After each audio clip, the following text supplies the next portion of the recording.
ceremony today, and like Laura said, my name is Michelle Beasley, and I'm one of the breast cancer navigators here at Telfair, and I'm going to introduce our guest speaker today, Tricia. Tricia grew up in Seattle, Washington, and she now lives in Savannah and has been here for 14 years. She currently is working as an executive assistant at JCB, and she has been there for 2.5 years. Tricia's support team consists of her husband, Todd, who she's been married to for 1 year, her son, Raleigh, her daughter, Bailey, who came from Atlanta today to be with her mother, and she also has a 4-legged support person, Rocco.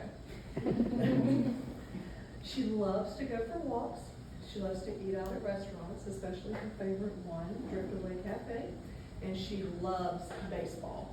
Her favorite teams are the Seattle Mariners, Philadelphia Phillies, and the Savannah Bananas.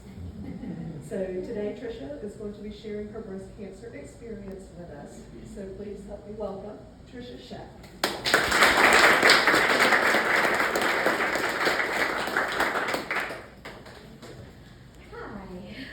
Good afternoon, everyone. Thank you all for being here this afternoon to support breast cancer awareness and the Mammography Fund. What an exciting way to kick off the holiday season. Events like this bring much needed awareness to the importance of early detection through regular mammograms and self-exams, and the need for continued research for ongoing advancements of treatment options. I'm honored that I was asked to speak to you today and to tell my story. Breast cancer survivors. We are all unique in our exact diagnosis, our treatment plans, and the reactions and side effects of the treatments. But my story probably has some similarities to others who have also had breast cancer. As survivors, we have all joined a club that no one ever wanted to join and never would do so willingly. But it's a club of unwavering support for each other, and I've been very thankful for that this past year. My story started just a little over a year ago. It was a very different start to the 2022 holiday season. Every year, my employer, JCB, out in Cooler, brings the green machine, the mammography bus, to the office in October and again in the springtime. I viewed it as simply a convenient way to accomplish a very inconvenient activity that I was required to do because of my age. I have no family history of breast cancer, and I have never felt anything suspicious in my self-exams, so I never worried about these appointments at all. And side note, since then, I have also learned through genetic testing that I don't even have any red flags that would indicate a high risk toward breast cancer.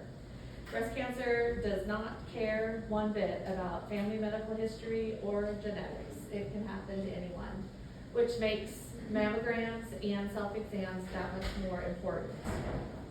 Anyway, the day after my mammogram last year, I received a phone call that they wanted to rescreen me and do an ultrasound here at the Telfair Center.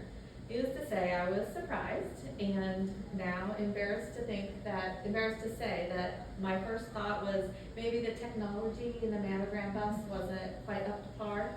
But I've learned since then that that's not the case at all. It's actually cutting edge technology, top of the line, and I tell everyone now that it actually saved my life. So, a couple days later, I had that follow-up rescreening and ultrasound, and within a few days after that, I was having a biopsy of a suspicious-looking area in my left breast. It was very small, and I was told at the time that it was not a clear, well-defined tumor.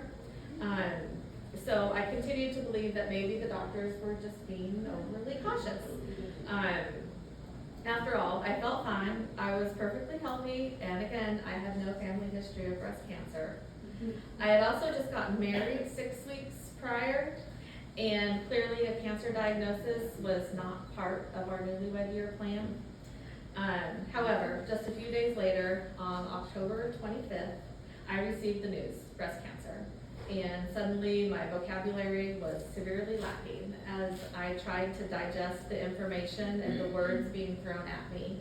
invasive ductal carcinoma in situ, ER/PR positive, HER2 negative. What were these things? I couldn't figure it out. I was so overwhelmed. Within a very short period of time, I was meeting my surgeon, Dr. Ronahan, and my nurse navigator, Rachel, who I started to refer to as my professional handholder. She was with me every step of the way. They guided me through the new vocabulary. They patiently explained all the procedures and the processes. They referred me to my oncologists, Dr. Taylor and Dr. Ramey, and scheduled numerous other appointments for me.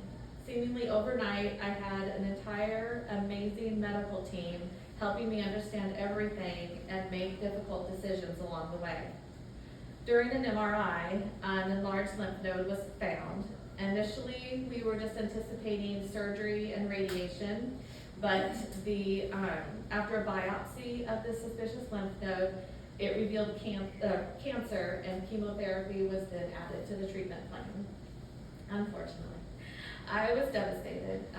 My family and friends were devastated for me. My kids were scared and worried.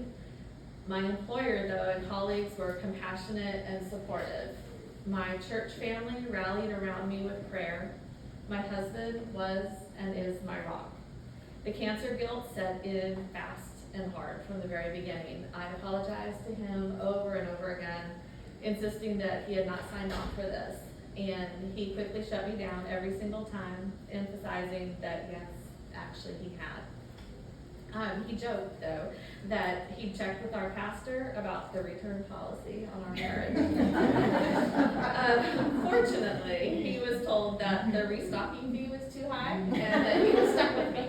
So there you go. But this set the tone for the coming year. Unconditional love, compassion, never-ending support, and humor, where and when we could possibly find it. In December 2022, I started chemotherapy. That was by far the hardest and scariest thing I have ever done in my life. But the chemo nurses in the infusion center across the street made the treatment days bearable. They genuinely care about every single patient that they see, and they try to make us as comfortable as possible. This did not go unnoticed, and I am forever grateful for them for making these difficult days just a little bit easier.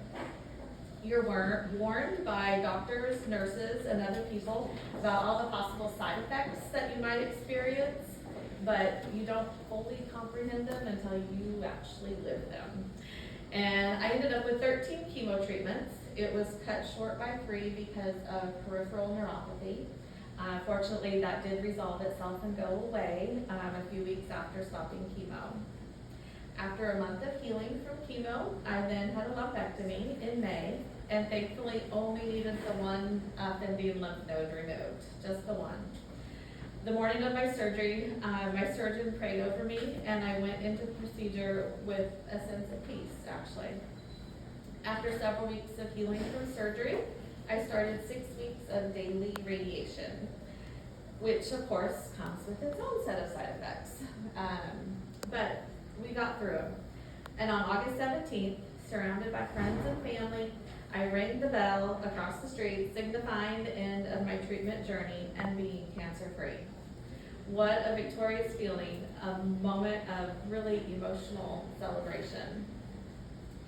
My active treatment of chemo, surgery, and radiation is thankfully over, but as many of you know who have also battled cancer, the journey continues beyond active treatment.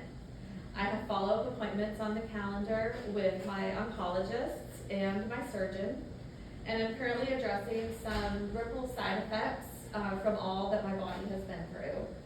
Some long-term side effects from treatment and the side effects from the daily and weekly medications that I'm currently taking to prevent reoccurrence and to strengthen my bones.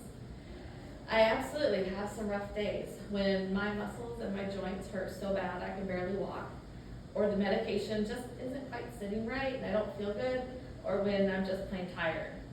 I see my occupational therapist weekly now to get the lymphedema under control. But so far, all of these things, while they sound like a lot, they all are manageable. I'm here to tell my story, and that's really all that matters. My life will forever be changed by this experience.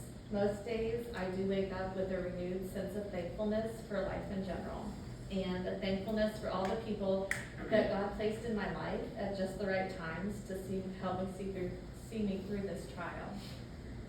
The physical and emotional roller coaster of the past year has taught me not only a lot about the medical side of cancer, but also about myself, my faith in God, and the people in my life. I've learned that I can do hard things, really hard things. I've learned that there are people who genuinely love and support me. I've learned that the power of prayer can give me strength way beyond my own control. The journey has also taught me that even through the toughest times, it is still important to find things to be grateful for, to find joy within the pain, fear, and sadness, and to laugh whenever you can. Thank you.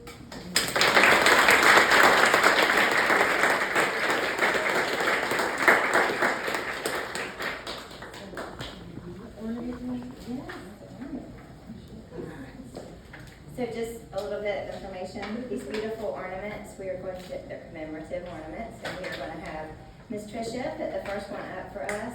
And after we do the presentations of the mammography fundraisers, they're in these baskets over here. We would love for each and every one of you to grab one and put it on the tray, please.